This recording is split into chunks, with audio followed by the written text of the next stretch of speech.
going towards the future and talking about your state specifically, we have seen a blue wave take over Arizona. We now have a Democrat in the governor's seat. So how do you think that Governor Katie Hobbs is doing, in your opinion? And do you think that we could attribute her win in 2022 to your state's rejection of right-wing ideals? I think actually, if you really dive into the postmortem, which we have, you see a substantial movement of people moving their voter registration to independent.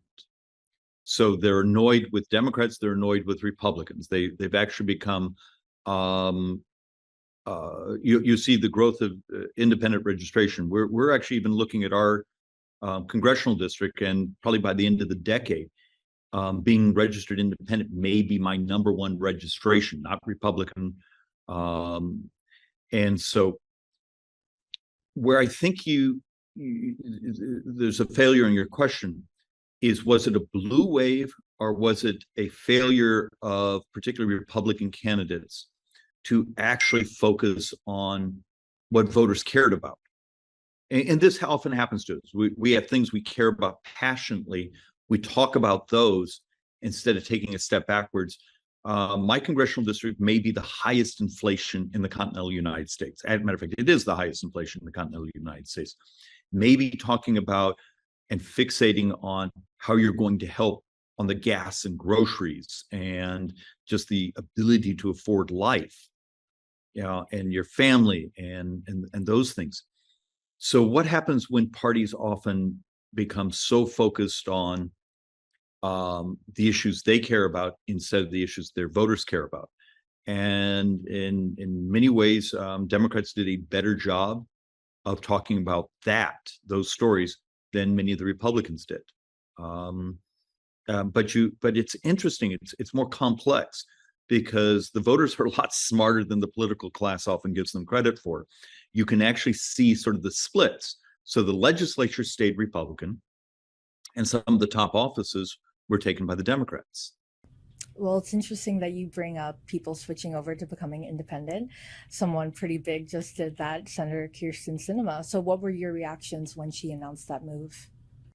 I think it actually shows how calcified, in her case, how frustrated she was with much of the left's ideological rigidness.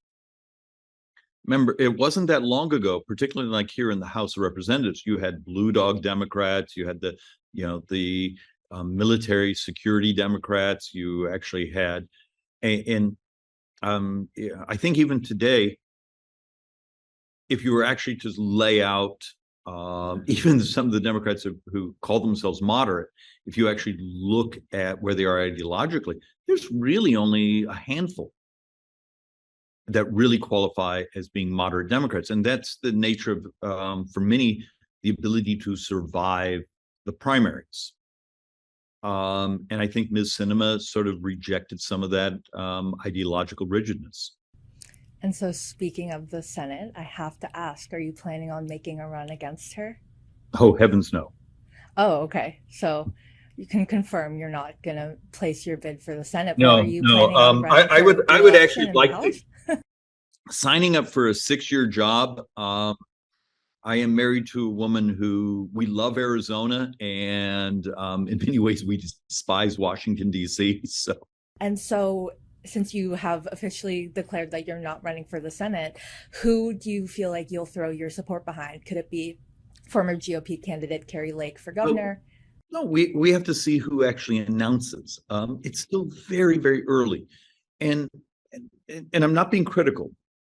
But this is one of my great sadnesses of modern news coverage, is we spend so much time on the horse race aspect and not the policy aspects of government.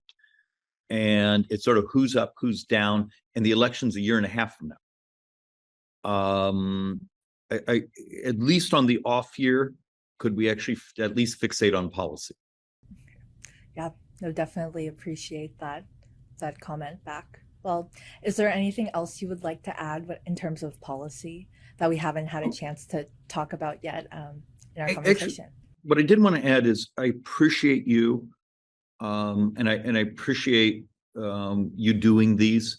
It's one of the few formats, some of us who really care a lot about policy ever get to talk a bit more in detail. So thank you for doing this. Yes, of course. Well, our conversation could have been an hour and a half like it was last year, but I appreciate you answering all the questions in the limited amount of time we had today. So thank you so much for joining me, Congressman.